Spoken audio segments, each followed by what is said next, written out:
Hello, welcome to another 8th edition Fantasy Battle Report. This is a 2,500 point battle. I'm using High Elves versus Demons, and it's Blood and Glory scenario. So I'll go over the deployment now, and the army lists will be in the video description as normal.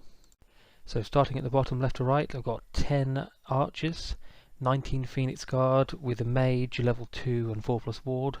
The Pegasus model is a Great Eagle, 21 Swordmasters, 9 SIlver Helms with a noble BSB who has Khaine's Ring of Fury, 30 Spearmen, another Mage level 2 with a Dispel scroll, they're both using high magic, 2 Bolt Throwers on the hill, and then the Fire Phoenix model is actually my Anointed riding a Flamespyre Phoenix, and I just don't have the model for him riding it, but the Anointed model's on the base.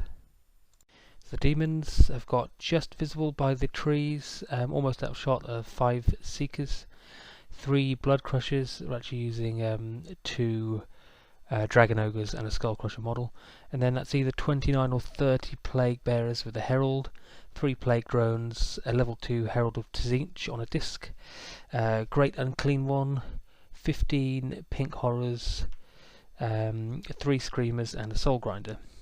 And the Great Unclean one has got whatever the sword is, that a 75 point exalted sword, I think, that gives you plus D3 initiative, strength and attacks each round of combat. So I got the first turn, and this is what it looks like after my movement. Main things here, my Lord, my Anointed on the Phoenix, got off a flank charge against the Soulgrinder. He's got the Giant Blade, 2+ armor save, comes with a 4+ ward. I think he might not kill it this turn, but I wanted to remove that Soulgrinder as a threat, and I think with a flank charge I might be able to do a fair few wounds to him as well, and it won't be such a threat to the rest of my units. My central units advance rather cautiously. I can't march through the river anyway, but I don't want to get too close to that Great Unclean one. In my list I don't have the Banner of the World Dragon.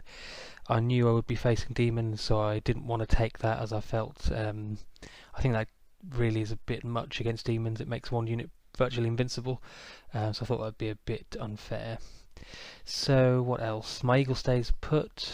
I think the Phoenix Guard maybe back up a little bit as well. In Magic, I only managed to get off the bound spell from the Ruby Ring of Ruin on my BSB and do 1 wound to the Screamers. And in the shooting phase, the Archers could see the Seekers, but they would have got hard cover, whereas the I think the Bloodcrushers only got soft cover, so I decided to shoot the Bloodcrushers and did a wound. My Bolt Throwers, the best target for them would have been the Screamers, but I'm so scared of the Great Unclean one that I really want to just at least chip a wound or 2 away from it. But I think both of them miss the Great Unclean one, unfortunately. And combat doesn't go well at all. I don't do any wounds to the Soulgrinder, and my Phoenix takes 1 in return. Demons turn 1. On the left side of the board, the Seekers come round to the flank of the Archers. The Bloodcrushers stay behind that wood, and obviously the Plaguebearers just march up. And on the right side, the Disc Sorcerer flies behind the Swordmasters. The Great Unclean one comes right up in their face. The Screamers go round to threaten the Bolt Throwers. Plague Drones are also headed for my main battle line, and the Pink Horrors stand still. Magic is absolutely catastrophic for me. My opponent gets off a Infernal Gateway onto the SIlver Helms. I think the only way I could have stopped it is with a scroll, possibly, and being as it's turn 1 and I figured that spell is so random, I just took the chance and hoped maybe I'd only lose a few, and obviously it backfired and I ended up losing all but 2 of the unit. So I've still got a banner there, but that's not a very scary unit now at all.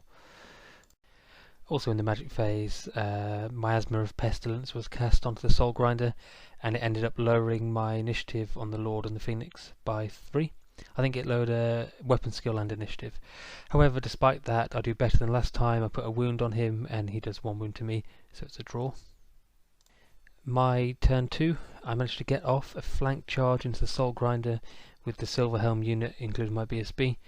And I think with charge, 2 banners, flank, plus maybe a wound or two from my general, I might be able to actually destroy the Soulgrinder. I also managed to catch the Screamers with the Spearmen. The rest of my units, the archers pivot round so that the Seekers are in their front arc. The Phoenix Guard are very precisely positioned there. I did fidget around with them for quite a long time.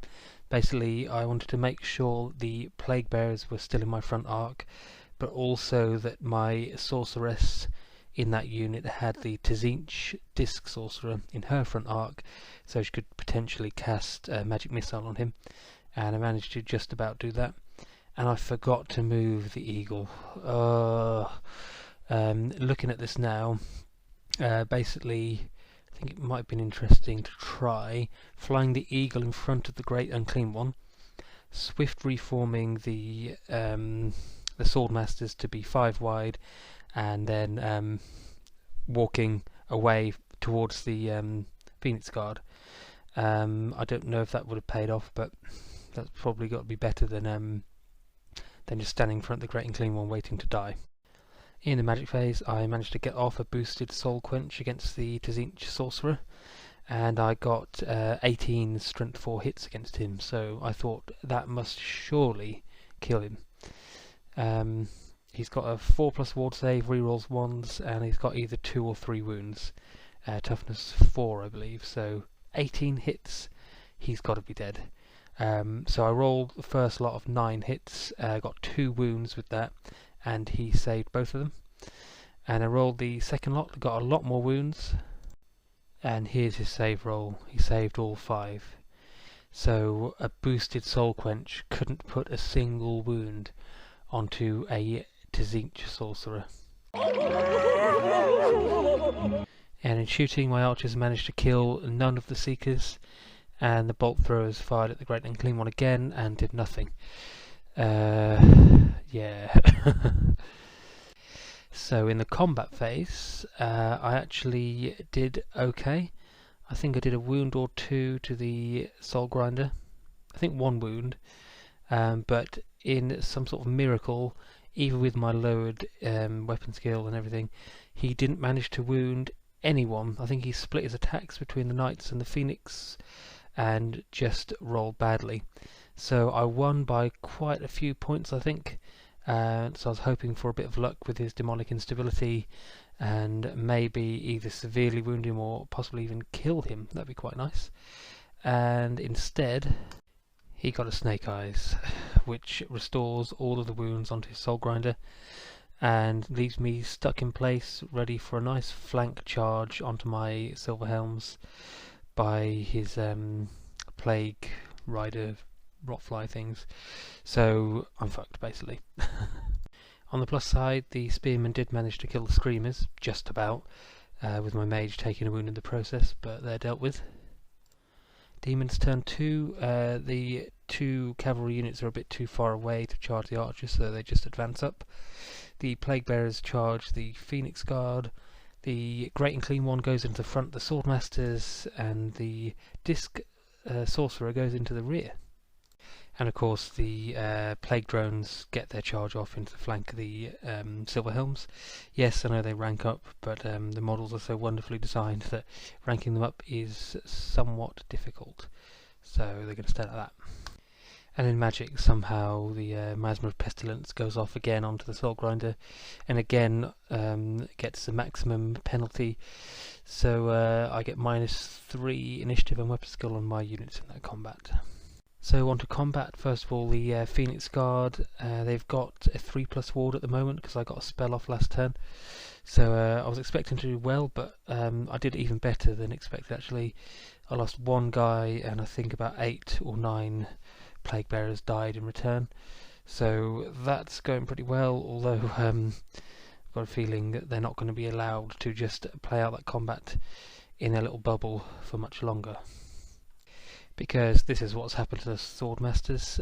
Yes, I managed to kill the Disc Sorcerer, but the Great Unclean One, between his attack, stomp, and he's actually got the Strength 2 breath weapon as well as one of his gifts. So he's killed 12 of the Swordmasters, and he's toughness 7, so I'm reading him on 6s and did nothing to him. so he'll finish them off next turn quite easily. And over in this combat, my SIlver Helms and BSB die, leaving the Plague Drones free to do whatever they want, and my Phoenix takes another wound, so we're teetering on the brink here. I think I'll maybe put another wound possibly on the Soulgrinder, but what does it matter really? I'm going to die fairly sharpish, I think. My turn 3, I finally remember about the Eagle and position him in front of the Skull things. Bloodcrushers, that's it. I also get a charge off against the Seekers with the Archers, basically because I figure the Archers with always strikes first, they get to re-roll, so they're actually more effective against light troops like this in combat. I figure I might be able to just pop that unit.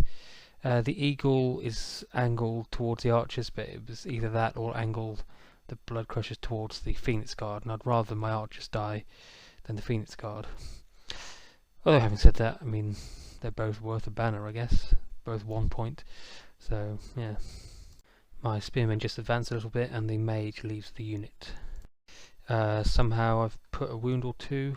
I don't know if they've suffered any already, but wound or two onto the Plague Drones. I guess that must be my bolt throwers who did that. In combat I kill 3 of the Seekers, and I think I only lose 1 guy in return, but they roll well on their instability and they don't pop. In this combat, I've only got a 4+ ward save this time, but yeah, I'm still doing pretty well. I think I've lost 1 more guy. My Mage has taken a wound, but either 4 or 5 more Plaguebearers are dead as well. The Great Unclean one butchers all but 1 of the Swordmasters who flees. I guess either he killed the banner or the banner died when they fled, so he's effectively dealt with that unit, and he'll be going into the Phoenix Guard next turn. So here's this combat with the Anointed versus Soulgrinder. You'll notice I didn't comment on the magic phase this turn. That's because I rolled a double 1 for my power dice, and I tried to cast a spell, and that was a double 1 as well. But even worse, that meant that my ward save on the Phoenix was reduced down to 6+ instead of 5+. So I was sure I was going to die. However, in this combat, somehow I don't take any wounds. I can't remember what happens, but yeah, and I think I even put a couple more back onto the Soulgrinder. So now he's got 2 left. My Lord's got 1 left on the Phoenix. Could be getting a miracle there. We'll have to see what happens. Demons turn 3, the Bloodcrushers obviously into the Eagle, and the Great Unclean one into the flank of the Phoenix Guard. So we'll just go straight into combat. I don't think there was any magic to speak of. So the Bloodcrushers didn't even manage to wound the Eagle, I don't think, but the Eagle still fled and bounced off the board, and they pursued into the Archers. Archers killed 1 of the Seekers, which was the banner, so yay, got a point. But then obviously the Bloodcrushers and everything finished them off as well. Now the combat with the Phoenix Guard was actually more interesting. Basically the Plaguebearers did crap again, and I did tons of wounds to them. I think I killed another 5. And also the Great Unclean one did just really bad on its attacks, and I think maybe only killed like 1 or 2. So there was a brief moment when I hoped against hope that if he would just roll badly on his stomp and then roll badly on demonic instability, I could kill the Great Unclean one and make a big dent in this unit as well. However, he got 6 stomps, killed a bunch more Phoenix Guard, and didn't crumble at all. Possibly even won combat with that, I'm not sure. To my surprise, the Spearmen absolutely slapped the Plague Drones around. There's 1 Plague Drone left with 1 wound, so they're not having any of that from the Plague Drones. This is the first battle I think the Plague Drones haven't actually done well. Yeah, I was kind of expecting the toughness 5 to win out for them, but I guess it's just so many attacks from the Spearmen. And finally, the Soulgrinder takes the last wound from the Phoenix with its depleted ward save. And basically, we look up the the special rules, because I've never used a mounted 5 Phoenix before, and I was kind of thinking, oh, if it dies, well, it can come back later, you know.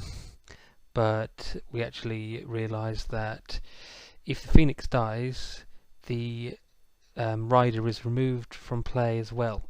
So he's dead. He can come back later on, but at the moment he's dead. So that actually brings me down to 2 Fortitude, all things considered, which means I lose the game there and then. Demons turn 3. So very short battle, didn't even make it to turn 4. And my thoughts at the end are basically just piss poor all round from the High Elves. Basically every opportunity I had, I felt constrained into making bad decisions, which is basically just a terrible excuse for playing badly.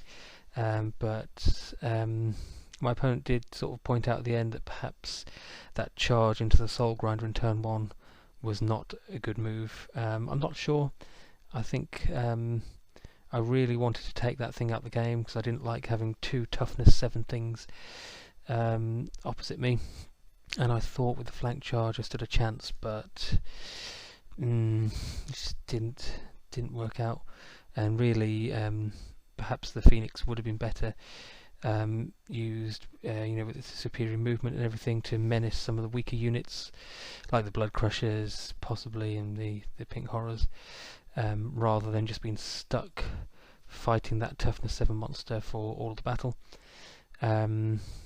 I did really feel as well that I just didn't have an answer for the units I was facing.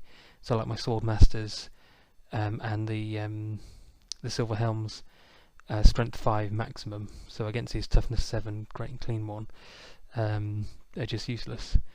And same with the bolt throws, just not enough to take out the threats that I was facing. So possibly could do with a few tweaks in that list. But overall, still a fun battle as always, and looking forward to seeing what happens with 9th Age as well. Been following the forum and the developments of the armies, and hopefully I will maybe be able to get some battles in on Universal Battle sometime.